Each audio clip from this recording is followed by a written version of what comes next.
Sampurasun artinya sapaan. Yang dijawabnya biasanya rampes. Rampes. Sampurasun. Rampes. Atau non. Pertama-tama yang kami hormati para narasumber, ini juga Rektor Unpad, mungkin kami di sini mungkin undang sebagai Kepala Dinas Ketenagakerjaan Kota Bandung. Sebelumnya mungkin tadi belum banyak yang tak kenal, maka kenalan mungkin ya Pak.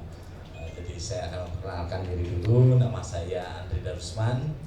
Kemudian juga pendidikan biasa S3, SD, SMP, SMA. Kemudian lanjut di APDN, masih akademi dulu, lanjut di UNLA, tapi bukan Los Angeles tapi Langlang Buana. Kemudian lanjut di Satria Gama Jakarta. Kemudian kami pengalaman kerja itu mulai dari staf kelurahan, Pak.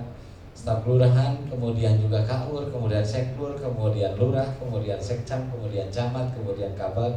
Baru yang pertama kepala dinas itu di Dinas Pengendalian Penduduk dan Keluarga Berencana Kota Bandung, dan di Disnaker ini baru 1 bulan, mungkin mohon izin bagi 1 bulan di Dinas Ketenagakerjaan Kota Bandung, dipercaya oleh Bapak Wali Kota Bandung untuk melaksanakan tugas ini. Itu mungkin sedikit perkenalan, bahwasanya memang walaupun baru 1 bulan, serikat juga sudah ada gitu, alhamdulillah. Pada kesempatan yang baik ini tentunya menyangkut tadi Global 20, ada beberapa khususnya yang paling mendasar mungkin permasalahan, yaitu pengangguran. Nah, intinya pengangguran kita saat ini di Kota Bandung ini mencapai 11,46%. Nah, ini angka yang cukup tinggi, 153.000 kurang lebih orang yang artinya ingin mendapatkan pekerjaan, baik itu di lulusan SMA, kemudian juga lulusan SMK yang memerlukan pekerjaan dan atau tidak melanjutkan kuliah. Dari sebelum pandemi ini memang 8,11% kita naik, dan kita ingin saat sekarang ini yang mudah-mudahan pandemi juga sudah mulai, walaupun ada BA4, BA5, ya mudah-mudahan kita juga tidak panik. Mudah-mudahan roda ekonomi mulai berjalan. Kemudian juga saya lihat kalau di Bandung sudah mulai padat merayap, Pak, di jalanan. Itu kami sekarang bersyukur, Pak, kalau sudah padat merayap. Beda dengan Juli tahun 2021, semua WFH 100%. Kita di rumah juga kesal, Rob. Kesal di rumah, ke kantor sendirian, yang hilir merudik itu ambulans. Sampai ngantri yang mau dimakamkan juga sampai 70 orang sampai ngantri, yang kita ngeri. Dan alhamdulillah sekarang sudah mulai menggeliat. Kemudian juga industri perusahaan, hanya mungkin ada satu Indonesia, yaitu membangun persepsi dan ketahanan. Ya, artinya dalam hal ini kita Bandung ini terutama saat sekarang ini memiliki jumlah penduduk 2,6. Kalau siang hari ini, Pak, karena banyak mungkin pegawai pemerintah, kami mungkin swasta juga banyaknya di kabupaten. Tapi kalau sudah siang, ini mungkin 3,1 lebih mungkin hadir di Bandung ini. Oleh sebab itu jalanan ya cukup padat. Kemudian juga angkatan kerja ini ada 1,3. Kemudian bukan angkatan kerja ini ada 700.000 orang. Kemudian juga penduduk usia kerja ini ada 2.050.000 orang. Yang bekerja ini 1.185.000 orang. Kemudian yaitu tadi pengangguran ada 153.000 orang. Itu pangkal Pak. Tidak punya kaki, kemudian juga tapi dengan semangat, alhamdulillah ikut dulu kuliah mungkin di kedokteran gigi Unpad, dan alhamdulillah sekarang diterima di Kementerian Kesehatan. Yang menikah, ya alhamdulillah ternyata baru dilatih juga sekian hari sudah banyak orderan. Kemudian juga pastry, kemudian barista, kemudian juga memotong rambut, kemudian yang lainnya. Kemudian pelatihan kompetensi. Kemudian yang akan kita garap di perubahan ini juga kita akan melakukan kompetensi peningkatan tukang bangunan. Ya, mudah-mudahan, karena memang kalau saya tahu itu yang dari Jawa Tengah sudah banyak yang artinya bekerja di luar negeri. Kemudian juga hari ini selain peningkatan kompetensi juga artinya kita di dalam menekan angka pengangguran ini rencana untuk job fair, kemudian juga melalui aplikasi kita juga ada hadir telah dibangun karena memang kunci untuk tahun 2045 bonus demografi apakah benar menjadi bonus atau tidak, kuncinya pertama adalah ekonomi digital. Nah, mungkin mau tidak mau, suka tidak suka ya kita akan menghadap ke arah sana.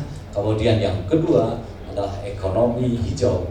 Mungkin saat sekarang ini juga sudah hadir mobil listrik, kemudian juga motor listrik, sepeda juga pakai listrik misalnya sekarang ini, kemudian juga lampu-lampu memakai tenaga terbarukan yang tidak banyak merusak bumi ini. Kemudian yang ketiga adalah ekonomi kreatif. Nah, mungkin hal ini juga artinya alhamdulillah baik itu di dalam pengembangan makanan-makanan, khususnya kalau di Bandung ini banyak makanan-makanan yang terinovasikan atau diinovasikan, bahkan mungkin makanan yang di luar pulau hadir juga di artinya di Bandung ini. Karena memang banyak saat sekarang ini apalagi weekend seperti ini hotel penuh Pak, alhamdulillah. Kemudian memang mainnya ke Kawah Putih, mainnya ke Lembang, mainnya ke Ciater, tapi nginap dan makannya alhamdulillah di Bandung. Itu mungkin. Kemudian juga kolaborasi antar pihak gitu ya. Kalau sekarang mungkin kita masuk ke pentahelix di mana para pihak ini baik dari akademisi, eksekutif gitu, kemudian juga NGO atau civil society, kemudian dunia usaha, akademik dan sebagainya itu berkolaborasi untuk menciptakan satu kemajuan, dan ini tentunya butuh satu kondusivitas. Tapi pada satu waktu katanya perlu Pak untuk tengkar Pak. Baik, kita akan masuk ke pembicara kedua, dan ini memang ada request khusus. Beliau sudah menyampaikan kepada panitia ada global perspektif yang akan disampaikan gitu ya, selaku sebagai pengamat dalam hal ini. Nah, saya persilakan kepada Bapak Riri Satria untuk menyampaikan materinya. Kalau mau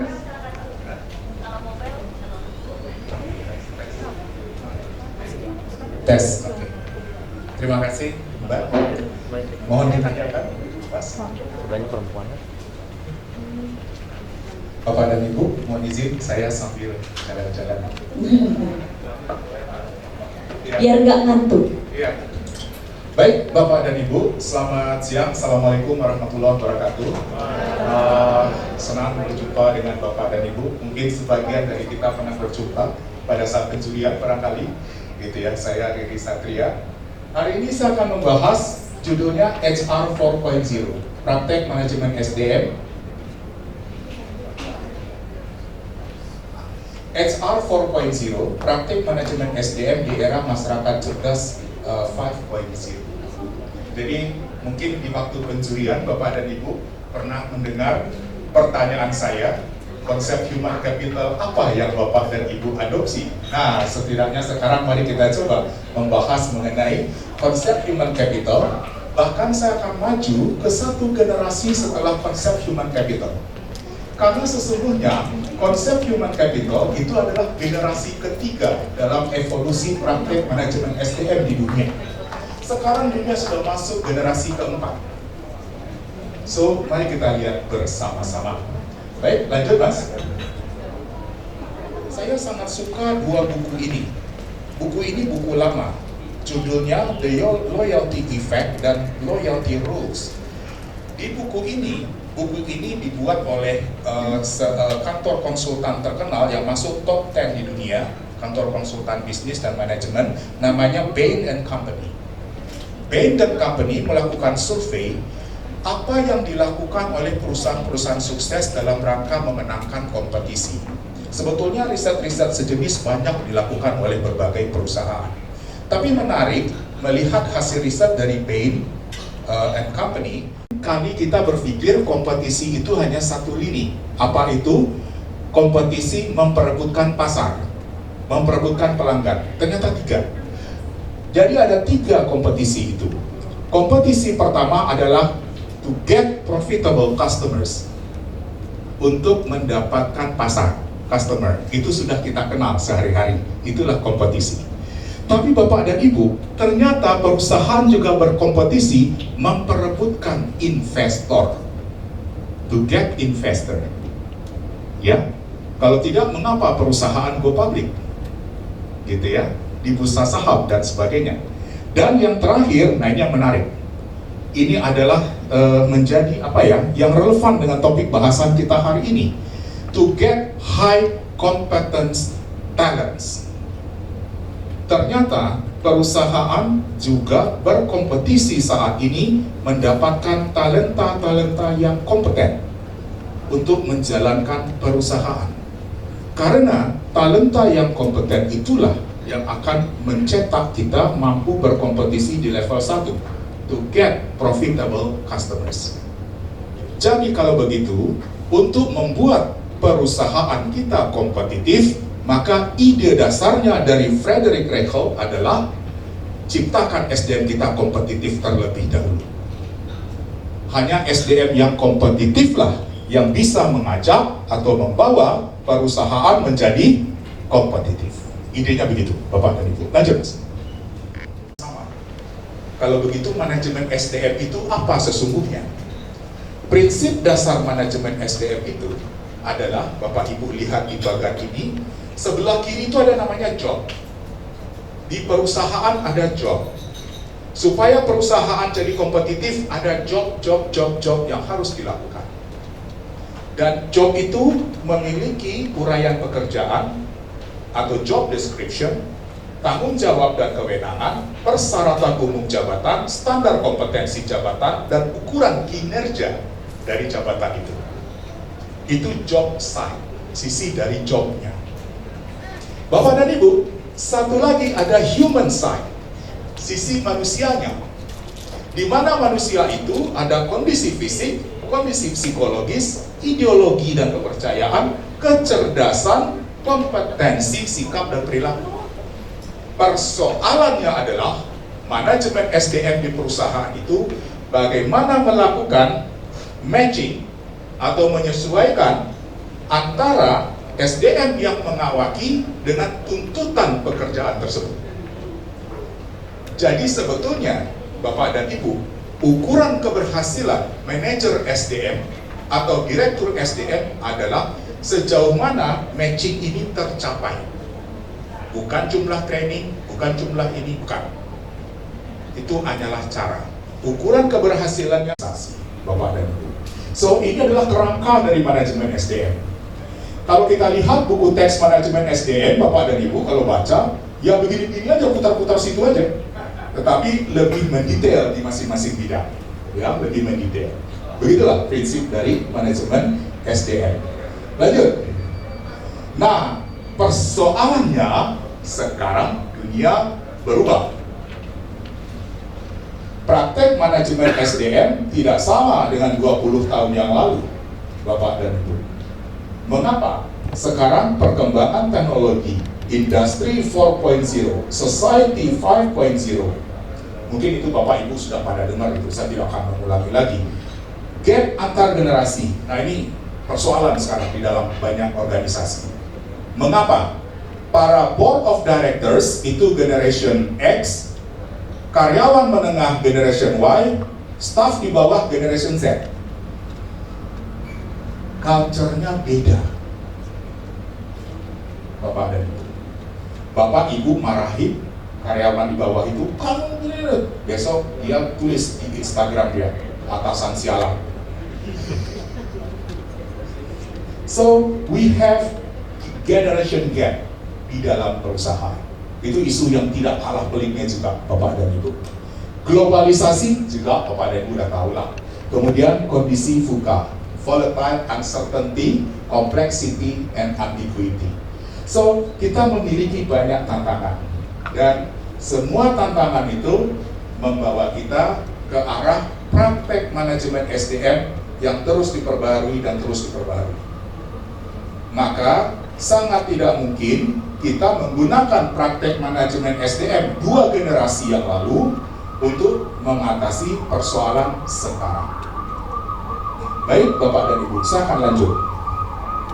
Lanjut, Mas. sekedar memberitahu, menyamakan persepsi Bapak dan Ibu bahwa terdapat perbedaan kalau kita menyebut industri 4.0, maka itu adalah industri. Kalau kita menyebut society 5.0, is adalah society. Jadi mohon dibedakan industrial revolution dengan society, dua hal yang beda. Gitu ya, ini adalah dua hal yang berbeda Bapak dan Ibu. Ekonomi sekarang. Bagi Bapak dan Ibu yang pernah mendengar gig economy, di mana dalam kenyataannya orang-orang banyak menjadi tenaga freelancer dan mereka hanya dikontrak temporary di dalam perusahaan-perusahaan. Muncul gig economy. Lanjut. Nah, karena apa? Bisnis pun berubah. Lihat Bapak dan Ibu, dulu bisnis itu strukturnya kayak pohon begitu, sekarang adalah network organization. Seperti pola sebelah kanan itu, tidak mungkin muncul jenjang karir yang sebelah kiri itu kan, Bapak dan Ibu. Jenjang karir menjadi berbeda. So, terjadilah pergeseran. Lanjut. Nah, ini Bapak dan Ibu. Di dalam perusahaan, muncul ada namanya core people, atau freelancer, atau temporary workers. Muncul persoalan, hukum tenaga kerjanya gimana? Nah, itu Pak Kadis. Itu persoalan berikut kita. Jadi, persoalan kita, ternyata ini harus besar di dunia, gig economy. Nah, hukum tenaga kerja kita, ya, seperti saya misalnya, saya kerja di sebuah perusahaan, ya, tapi saya itu seniman, saya juga punya teman-teman seniman gitu.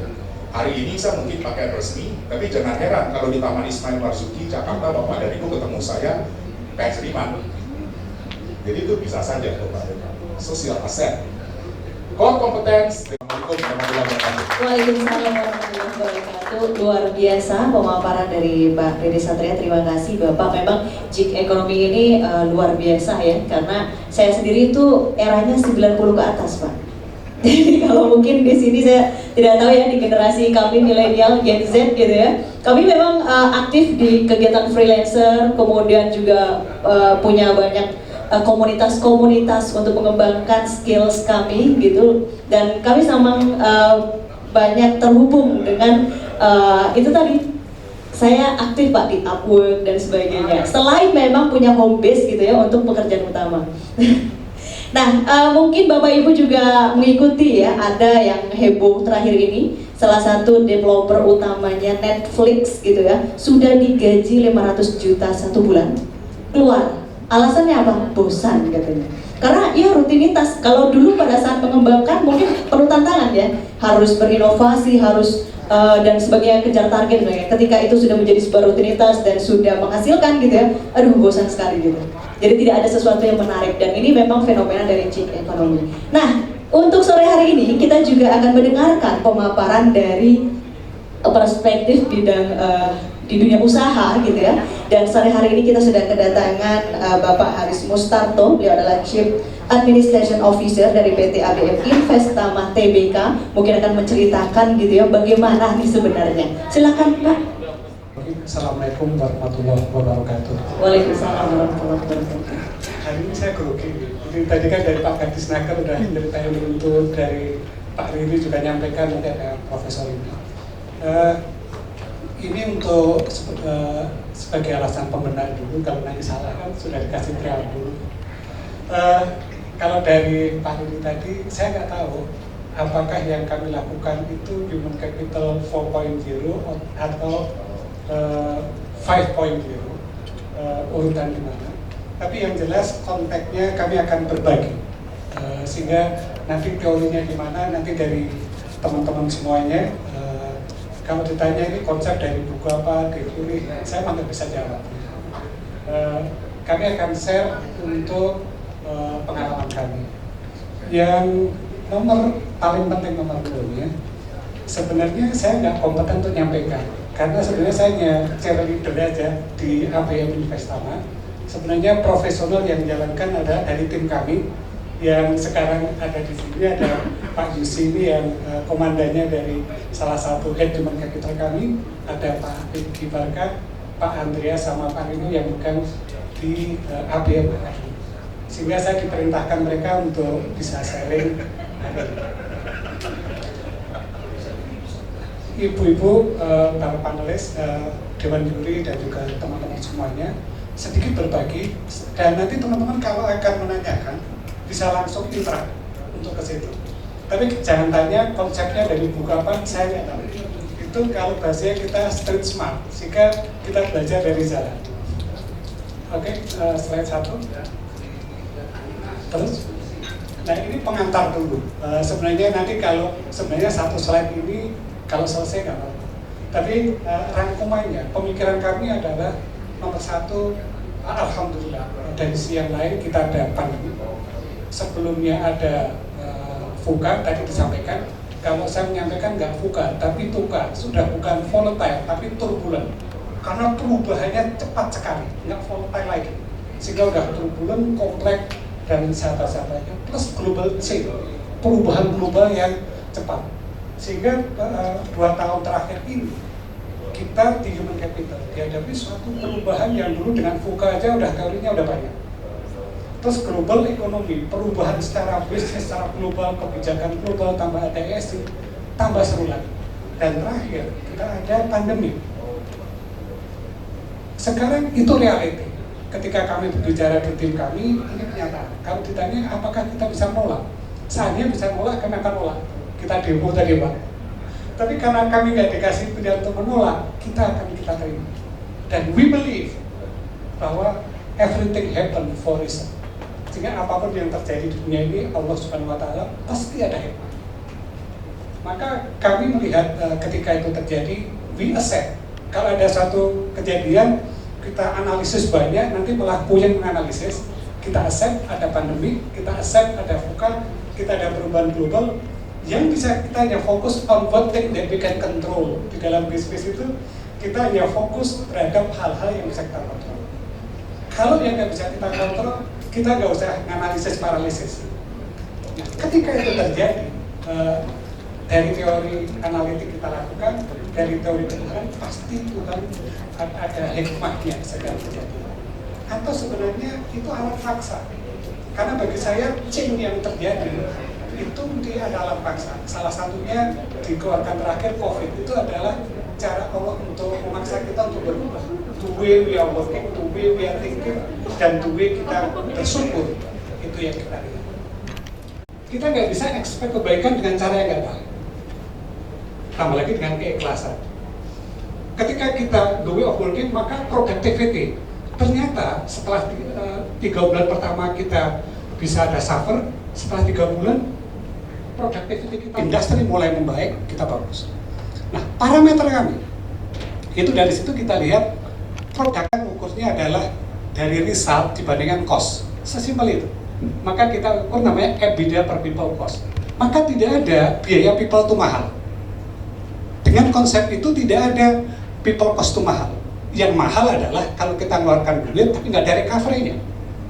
Tapi when the recovery, karena kita pakai EBITDA, resultnya kayak apa, cost-nya kayak apa, sesimpel itu. Then we invest to ensure productivity. Kemudian tadi udah sampaikan, kita nggak boleh membiarkan COVID ini sebenarnya hikmah. Kita dikasih pembelajaran kepada Allah. Kita setelah COVID selesai akan balik lagi. We don't want it happen. Karena pada saat tahun 2010, again and again, jadi ngulangin hal yang sama, kerjaan yang sama, mengharap hasilnya bagus. Itu ilusi. Maka kita harus melakukan perubahan. Itulah alat paksa dari Allah untuk kita berubah ini bersih. Dari human capital adalah kita harus bisa cepat mendeteksi, speed detection. Apapun nanti kalau pakai teknologi macam-macam adalah sebagai tool, kita harus bisa mendeteksi dengan cepat. Mau yang kita lakukan untuk ke situ. Kemudian untuk bisa mengambil keputusan di leadership. Kalau kita ada masalah, terus kita mendiskusikan terus, itu semua bisa. Fungsi leadership adalah when things happen, kita lakukan deteksi, analisis, kemudian take decision. Supaya yang ketiga bisa masuk, speed execution, bisa segera dijalankan. Kemudian yang keempat adalah speed improvement. Kalau bahasanya adalah kita this is another way. Kalau teori yang lain saya nggak tahu. Tapi ada satu teori adalah result itu muncul dari motivasi, capability campur motivasi. Walaupun capability-nya itu tinggi, Kalau motivasinya rendah, risetnya nggak akan bagus. Kalau capability-nya itu biasa, tapi motivasi Menggunakan mental health di dunia kerja dan juga healing dan sebagainya itu trending sekali, viral sekali, banyak perusahaan-perusahaan atau staf-staf tenaga kerja di perusahaan itu mengungkapkan gitu tentang mental health yang didapat dari perusahaannya. Peserta pembicara yang saya banggakan, saya hormati, saya tersimak oleh pendengar Pak Haris tadi, Pak, bahwa Bapak ini peduli lingkungan gitu katanya kan, lalu mengatakan bagaimana mengajak orang datang dan sebagainya berkontribusi. Saya menerjemahkannya dengan bahasa Bapak melakukan CSR, betul Pak? Corporate Social Responsibility. Nah, dengan Bapak peduli lingkungan itu, ternyata Bapak bohongin masyarakat. Bapak bukan ngasih sesuatu pada mereka, Bapak menarik mereka untuk join. Artinya kalau Bapak buat CSR, semua bermanfaat, semua pengen kerja Pak. Nah, ketika Bapak kerja itu, ini yang saya anggap Bapak sedang melakukan investasi, tapi nilai investasinya returnnya sosial Pak. Gitu. Nah, apa betul Pak, CSR Bapak tadi adalah tanda petik investasi publik dalam bentuk investasi sosial, tapi tertutupi dengan CSR yang namanya korporasi. Padahal Bapak peduli. Ini kalau ada pembicara lain yang bicara, namanya share values Pak. Jadi share perusahaan itu Bapak jual. Kenapa? Karena komisaris itu kalau dengan CSR, pulpennya diganti merah Pak. Ini apa lagi bang duit? Returnnya apa? Kan gitu Pak. Nah, bahwa company itu punya return sosial, tadi Bapak dia menyampaikan itu dan saya tangkap tadi Pak. Dan saya mau nanya pertanyaan saya Pak, bagaimana Bapak mengaitkan CSR itu dengan investasi sosial supaya bisa menarik talent-talent terbaik menjadi bagian dari Bapak, dan itu investasi di bentuk kita ada returnnya Pak, jangka panjang. Bahkan tadi bilang Bapak perusahaan satu jual traktor, sekarang jual solusi. Nah itu aja Pak, mohon dijelaskan singkat aja sebagai penutup Pak, biar teman-teman nanti biar ikut rame. Terima kasih, Assalamualaikum Pak Aris. satu tapi berat itu. Tapi kami berbagi. Bapak, karena saya lihat tadi kan Bapak punya bukan CV ya, tapi pengalaman Bapak melaksanakan bisnis yang dikaitkan dengan human capital sampai kepada kaitannya bisnis.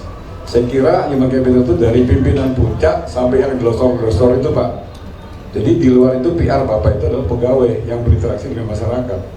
Nah ini kira-kira kalau menurut Bapak, jawaban Bapak ini saya kira saya sampaikan Bu Yuli bisa ditulis jadi sesuatu yang diterbitkan di majalah beliau. Terima kasih Pak. Terima kasih Pak Pungki. Tapi yang expert tim saya di sini. Tapi untuk secara gambaran karena waktunya terbatas. Ya. Apa yang kami hanya share konsepnya Pak Pungki, saya kurang tahu. Tapi saya akan share apa yang sudah kami lakukan, Satu, hari ini data kami menyampaikan bahwa hampir semua 85 sampai 90% karyawan kami adalah dari Sabang sampai Merauke. Itu adalah kita ambil dari karyawan lokal. Itu untuk nomor satu dulu Pak. Yang kedua,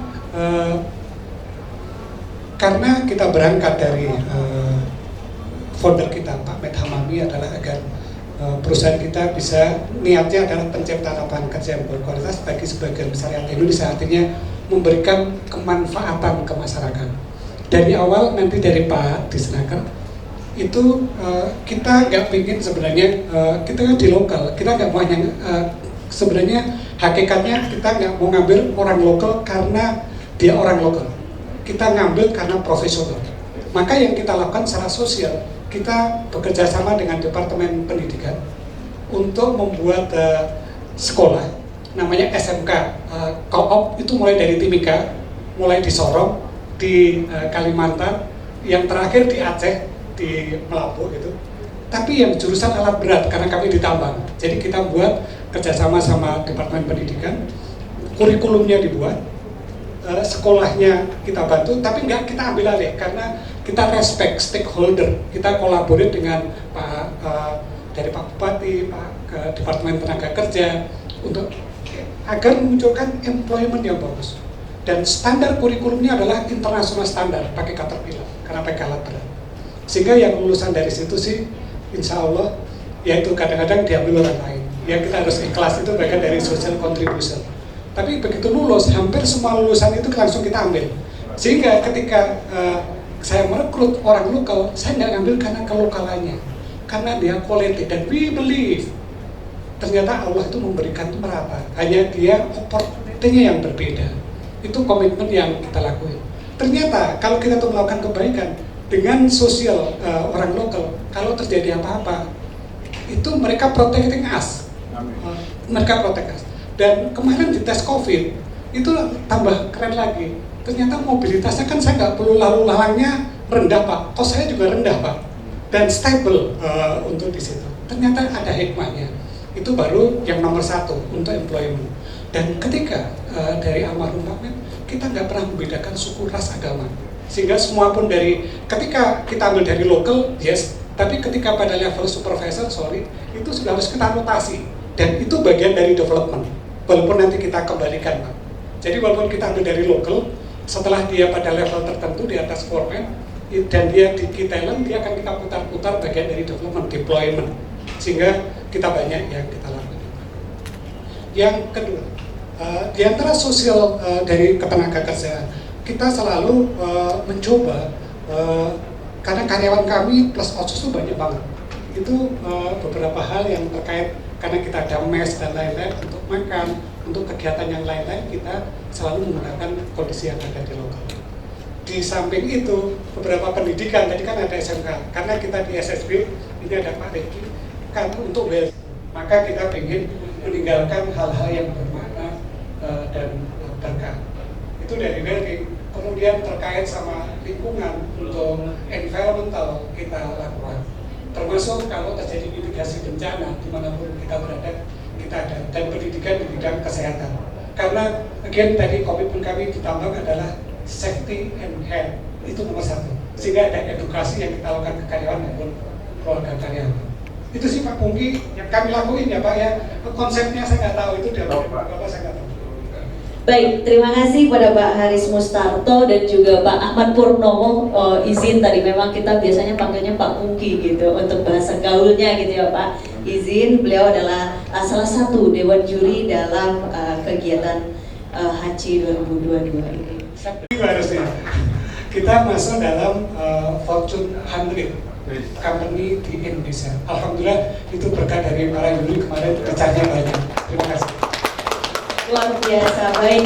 Itu tadi ya, kita tentu banyak mendapat pengetahuan baru, berbagi ceritanya pada siang hingga sore hari ini tentang apa yang sudah dilakukan di ABM gitu ya.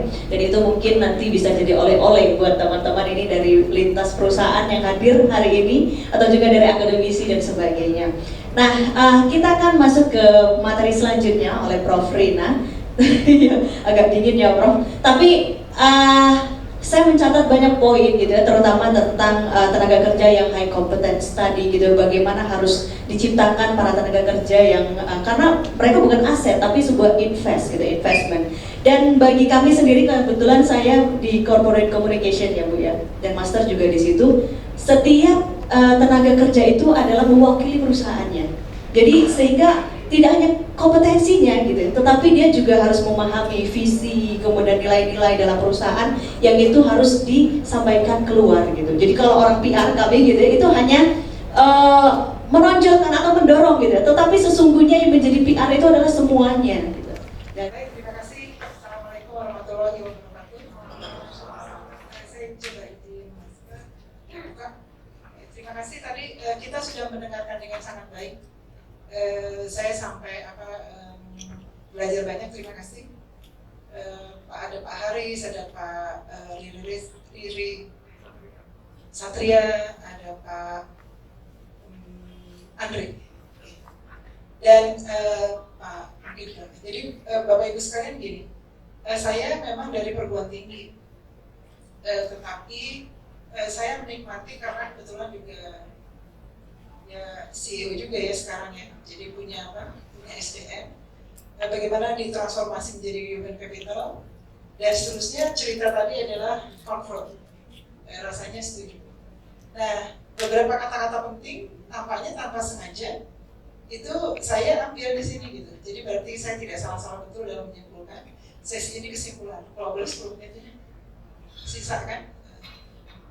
Kemudian slide berikut. Nah, sekarang saya ingin pindah di sini. Kalau kemudian kita lanjut lagi, isunya sudah ya, lanjut. Nah, Bapak Ibu sekalian kan gini tadi ceritanya ya.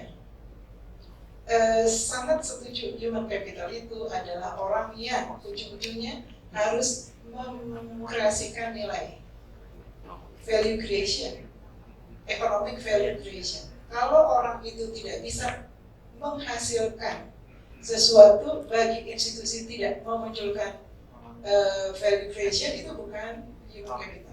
Jadi kalau tanya saya suka human capital sama human resource apa bedanya? Kalau saya bilang ya human resource itu ya people aja yang bekerja di tempat kita. Tapi kalau dia mampu mengkreasi suatu nilai economic value atau social value, dia adalah human capital. Derajatnya kasta lebih tinggi lagi kalau dia mampu memaintain performance-nya, bukan hanya produktivitas.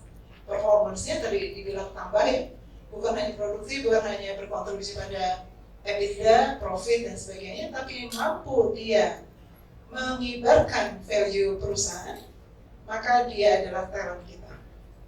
Talent itu yang kita harus keep. Jadi kalau human capital sih bisa pindah-pindah, saya setuju dengan Pak Ridi, bisa pindah-pindah, it's okay. Tapi kalau talent kita keep. Karena talent itulah sebetulnya aset sejatinya kita. Nah sekarang masalahnya adalah yang tadi ceritakan itu suatu orang itu kan sebenarnya punya potensi. Maka tadi dibilang dunia pendidikan kontribusi betul, karena salah satu unsur human capital itu adalah dia semangat dalam meraih atau belajar pada jenjang studi lebih tinggi. Jadi education itu memang salah satu, higher education salah satu. Maka kalau orang udah S1 ingin S2, bangun jati dirinya, dia lagi membangun karakternya, dia lagi membangun semua nilai-nilai baik. Karena semua nilai baik itulah yang sebetulnya tidak bisa langsung diciptakan oleh si perusahaan. Memang dia harus melakukannya salah satu lewat education. Training tadi betul. Itu adalah salah satu ciri ya. Maka kalau kita ingin human capital, ya udah sekolah aja, ya udah training saja, itu common lah ya. Jadi mainstream banget. Nah, tetapi yang penting berikutnya adalah sebetulnya tadi bangga akan institusinya sampai ke loyalitas yang paling akhir. Loyalty tadi Pak Redi Reza bilang itu adalah satu langkah lagi menjadi talent kita. Jadi kalau misalnya kami di kampus ya, yang kami belai-belai itu adalah orang-orang yang akan sudah menjadi talent gitu. Kalau enggak mau keluar Bu, ya keluar aja gitu. Itu nggak apa-apa. Karena yang kita harus cari adalah mereka-mereka yang akan setia pada kita, berkontribusi pada tadi penciptaan value, mengerek value perusahaan kita. Nah mereka, duta-duta kita adalah itu. Jadi itu adalah menurut saya tadi confirm disampaikan oleh para pembicara. Nah slide berikutnya adalah tolong selanjutnya. Nah ini kita lihat pengalaman pandemi. Nah, pandemi tadi Pak Haris bilang pandemi. Kami menikmati pandemi Pak juga sama. WFH sama. Tetapi karena people di dalam perusahaan itu ternyata beda-beda. Kami yakin tidak semua perusahaan bisa di-deliver lewat WFH di kami. Karena tadi people-nya macam-macam, tapi kalau seorang talent, dia mau kerja dimanapun, nggak masalah. Itu pengalaman di kami dan kita bisa lihat hasil penelitian sama.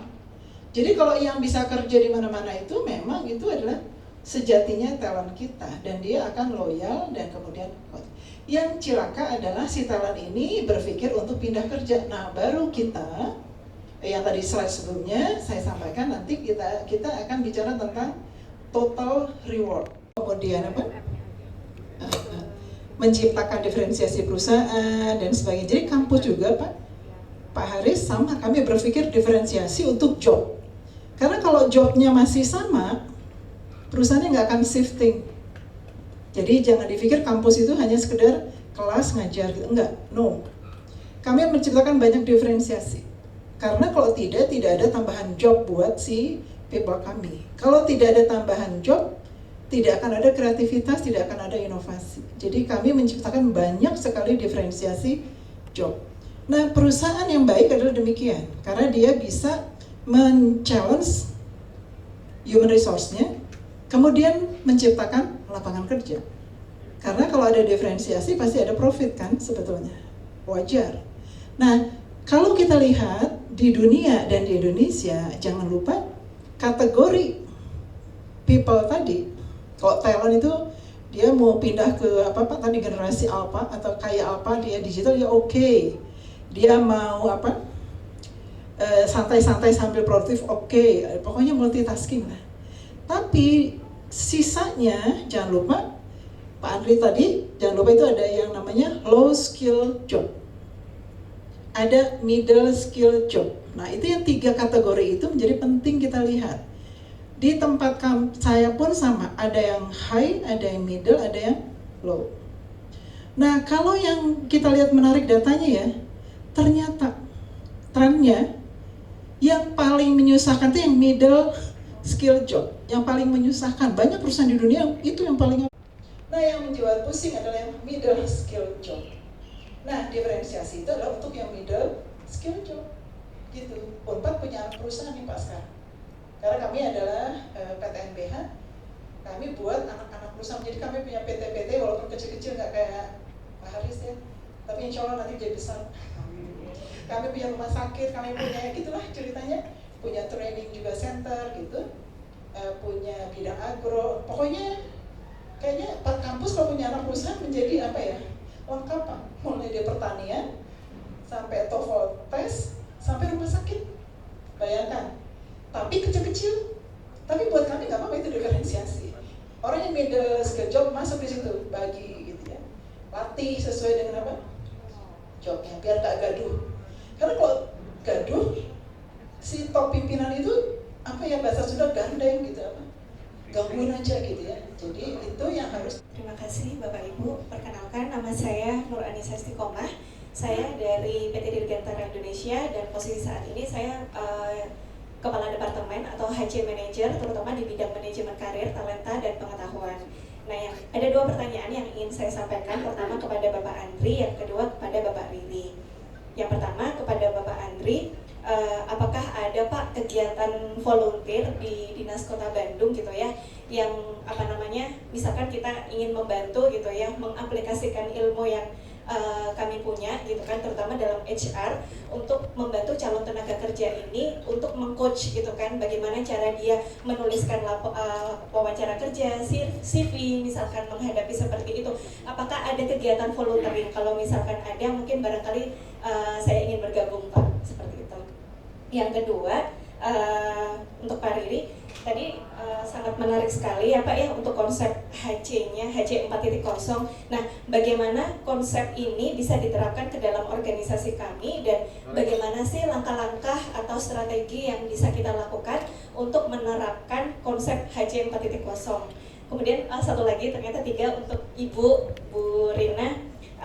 Bu, gimana sih, apakah misalnya gini ya Bu ya, saya di industri gitu, kemudian banyak nih pertanyaan terkait dari karyawan PTDI gitu kan, terutama untuk melanjutkan pendidikan.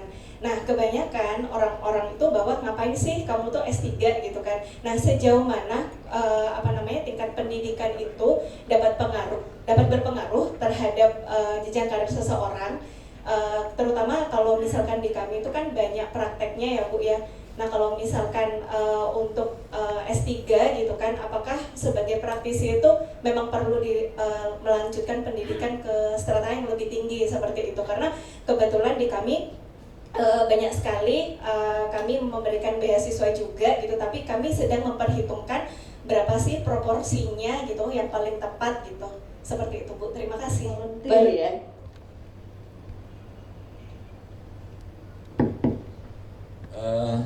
Khususnya di kegiatan kami memang tadi seperti yang memang jangka pendek yang diinginkan oleh masyarakat. Kemudian juga untuk volunteer memang belum ada gitu ya Bu Nuraini, tapi kalau memang memungkinkan nanti bisa kita kolaborasi gitu kan untuk kegiatan itu. Di sini ada kebetulan ada Pak Kabid. Pak Kabid barangkali bisa ada kegiatan yang bisa di kolaborasikan mengenai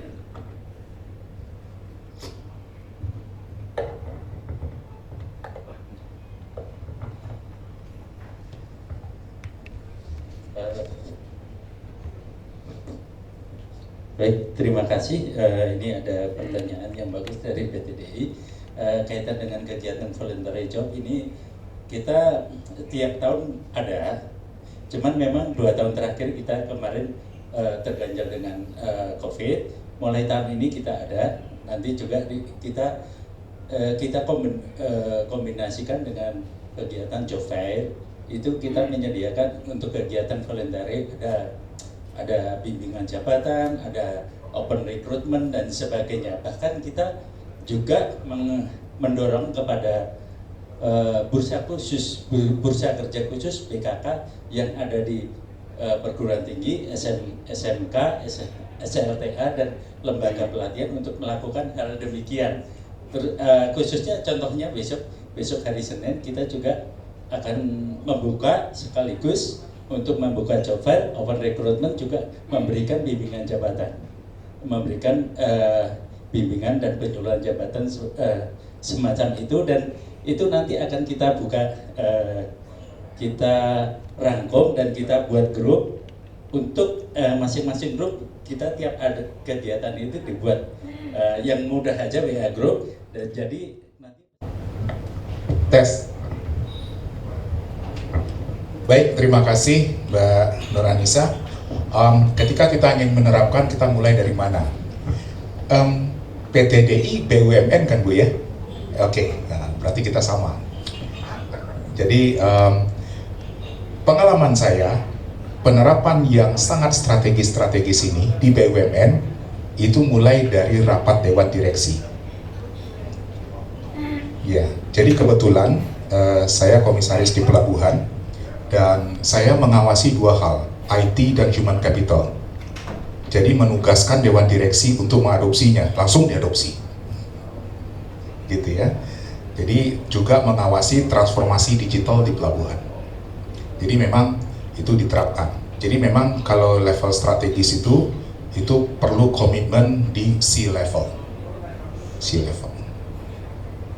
Dan kebetulan juga pengalaman yang sama, dan waktu itu di kampus juga kebetulan waktu itu saya anggota pansel eksekusi oleh manajemen perusahaan, dan kemudian kalau teknisnya tentu bisa mengadopsi dari macam-macam, apakah mau dilakukan sendiri, kemudian nanti ada bagian dari konsultan, itu just a matter of technical things saja.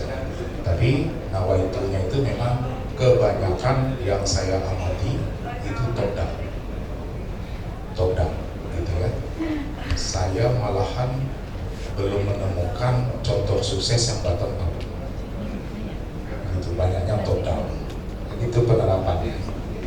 Itu Mbak Nur Anissa, pertanyaan sekaligus jawaban dari pengalaman di tempat kami. Terima kasih. Baik, terima kasih. Itu tadi ya Mbak Ibu Nur Anissa mungkin untuk menjawab pertanyaan tentang bagaimana pada level strategis tersebut. Dan ini dengan Prof perlu saya simpulkan atau tidak pertanyaannya?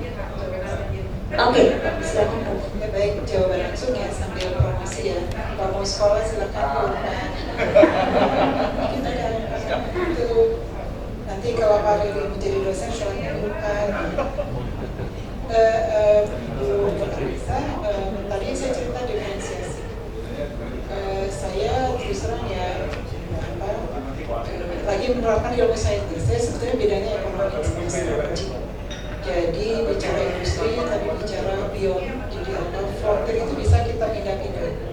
Tapi basisnya adalah diferensiasi. Jadi diferensiasi ini lagi dilakukan di Unpad. Jadi kalau yang S3 mainstream itu kan mahasiswa datang terus, tapi sekarang kami tidak. Berkat pengalaman di kami Unpad sekarang masuk pada babak hybrid. Hybrid tadi saya ceritakan orang kita dibagi-bagi, ada yang pekerjaan di dalam hybrid itu begini. Mahasiswa S3 itu kalau dipandang perlu, kami nawarkan custom curriculum. Misalnya dia ingin target KKNI-nya, kompetensi level dokter itu mau dipegang pertama, tapi kompetensi tambahannya apa? By request. Itu dibilang dengan relevansi dari suatu custom curriculum dilaksanakan hybrid. Hybridnya gimana? Hybridnya adalah pada courses yang sifatnya knowledge itu kita online. Tapi yang sifatnya adalah project, pencerahan, pengambilan keputusan, kami hybrid. Hybridnya itu dosennya bisa lebih dari sana. Jadi bisa sebagian mahasiswa kami di kampus, sebagian di luar.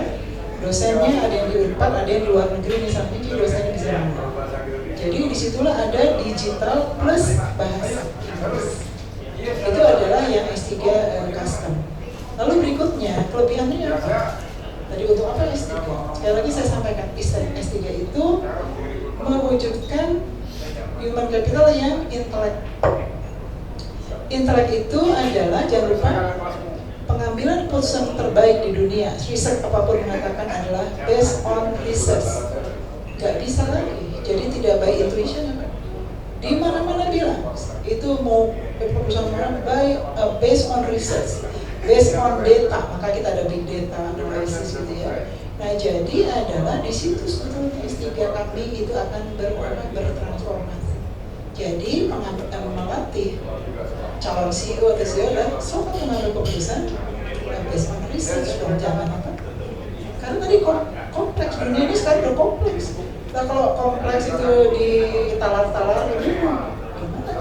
Nanti yang tadinya talarnya profit ternyata loss, celaka. Ya kira-kira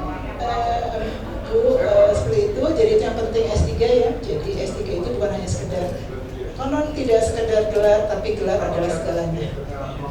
Ijazah tidak penting ijazah, tapi ternyata ijazah segalanya. Karena ijazah bisa disekolahkan.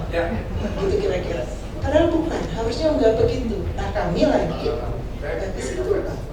Jadi kami akan masuk ke situ. Seperti misalnya gini, kami dimarahin terus nih sama Menteri Kesehatan. Unpad kenapa sih jumlah lulusan dokternya nggak ditambah-tambah, dokter untuk profesi? Enggak, kita lagi fokus ke spesialis. Satu spesialis, subspesialis. Itu diferensiasinya luar biasa. Ternyata dibutuhkan banyak. Jadi kurikulumnya apa? Custom. Ternyata bayar berapapun dia mau, bayar ratusan juta dia mau. Nah itulah diferensi yang inovasi yang dimana marketnya itu masih. Jadi kami bergerak ke situ jadi apa? Tapi tidak komersial. Kalau untuk S1 kami diskon termurah di Indonesia S2. Tapi kalau udah S2, S3, tunggu dulu mintanya apa, baru pricing kita tetapkan. Nah gitu kira-kira. Jadi iya, jadi apa ya sedikit-sedikit bisnis gitu. Gak mau rugi karena kami ingin sejahtera ya. Gak mau dosen miskin ya Pak. Harus sejahtera tapi juga ya. Iya. Begitu kira-kira, maaf ya, terima kasih. Bu, boleh nambahin satu lagi pengalaman pribadi nih. Kenapa saya sekolah dokter pada saat praktisi? Gitu ya. Jadi saya sekolah ngambil doktornya di Paris waktu itu. Di sekolah saya, Paris School of Business, itu ada 2 program dokter. Yang satu PhD program, yang satu DBA program. PhD program ini tujuannya mencetak kader-kader akademisi dan riset. Itu pesertanya anak-anak muda yang baru lulus S2 itu dan riset. Kayaknya kuliah di sana kacamata tebal semua. Yang PhD program. Tapi di kelas sebelah ada DBA program, pesertanya tua-tua. Karena rata-rata eksekutif senior.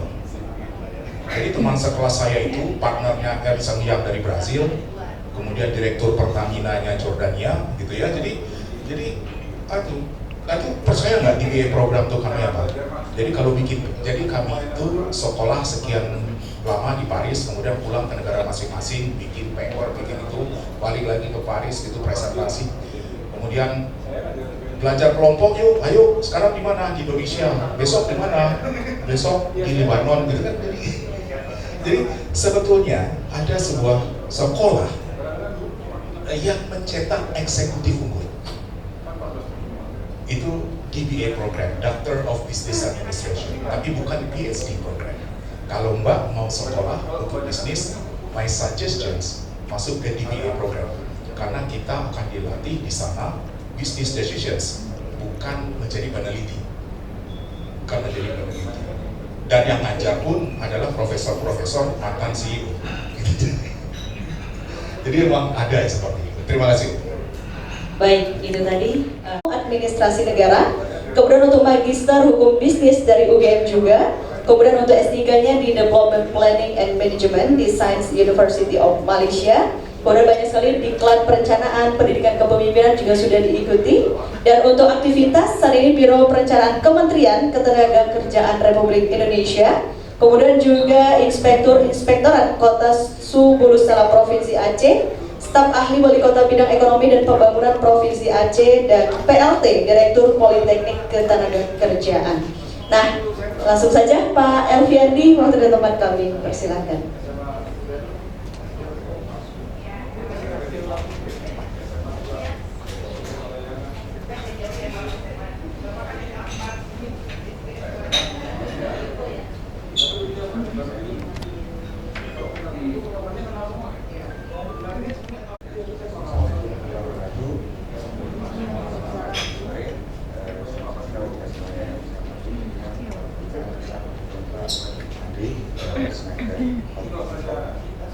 Bandung dan juga Pak Yusa dan juga Pak Haris, Bapak Ibu Dewan Juri, Prof. Pak Ki dan juga Budia dan juga Bapak Ibu dari perusahaan. Mohon maaf mungkin saya terlambat hadir. Jakarta kebetulan tadi ada panggilan pekerjaan, jadi saya selamat hadir di Bandung. Pada kesempatan yang berbahagia ini tentunya saya ingin menyampaikan hal-hal yang mungkin yang singkat-singkat saja berkaitan dengan perlindungan tenaga kerja yang adaptif dan tentunya yang inklusif terhadap perubahan dunia kerja. Isu ini mengapa kami angkat isu ini, karena ini merupakan salah satu isu di dalam presidensi G20 tahun 2022 ini di bidang tenaga kerjaan, di mana ada beberapa isu yang menyangkut dengan inklusif labor market, kemudian juga education, dan juga berkaitan dengan perlindungan terhadap kerja adaptif education, dan juga mungkin empat isu ini dan satu isu ini akan kita kupas pada sesi sore ini. Next, berkaitan dengan saat ini tentunya terdiri dari 135 pekerja dan tentunya sisanya sekitar 8,4 juta yang tidak bekerja, dan ini didominasi oleh sektor informal sekitar 59. Tentunya dari kondisi ini tentunya yang terdiri dari presentasi terhadap angkatan kerja dari jenis kelamin tentunya yang lebih didominasi adalah laki-laki 93,65% dan juga sisanya 54,27%. Sedikit juga kami sampaikan bahwa berkaitan dengan progres yang berkaitan dengan kondisi ketenagakerjaan yang ada, di mana perbaikan kondisi ketenagakerjaan sejak 2021 sampai 2022 saat ini secara makro bisa kami sampaikan, di mana TPT tingkat pengangguran terbuka di sini 6,26% menjadi 5,83% di tahun 2022. Kemudian juga tentunya pengangguran karena COVID yang menurun dari 1,62 juta orang menjadi 0,96 juta orang di tahun 2022 ini, dan juga penduduk yang sementara tidak bekerja karena COVID ini juga menurun dari 1,11 juta orang menjadi 0,58 juta orang. Selanjutnya penduduk bekerja yang mengalami pengurangan jam kerja karena COVID menurun dari 15,72 juta orang menjadi 11,53 juta orang. Kemudian penduduk bekerja meningkat sebesar 4,5 juta orang. Rata-rata upah buruh ini yang penting juga mengalami kenaikan sebesar 1,12%, dan kondisi ini tentunya mengarah kepada kondisi yang positif kami kira walaupun di masa pandemi, dan juga tentunya kita berhadapan dengan bonus demografi, iklim, dan juga tentunya menyangkut dengan perbaikan okupasi dan dan lain sebagainya. Ini membutuhkan tantangan terutama bagi kebijakan pemerintah di dalam memberikan perlindungan terhadap para pekerja. Meskipun ini paling bagus, tapi masih belum signifikan terhadap penerapan 3M tersebut. Dan tentunya lapangan usaha yang paling persentase yang paling banyak menerapkan 3M tersebut. Kemudian lanjut, next, penerapan protokol kesehatan dan tentunya dalam penyediaan masker untuk bekerja, mengukur suhu tubuh, penyemprotan disinfektan di tempat kerja selama masa pandemi. Ini menurut lapangan usaha yang paling rendah dalam penerapan protokol kesehatan adalah di sektor pertanian yang seperti kami sampaikan.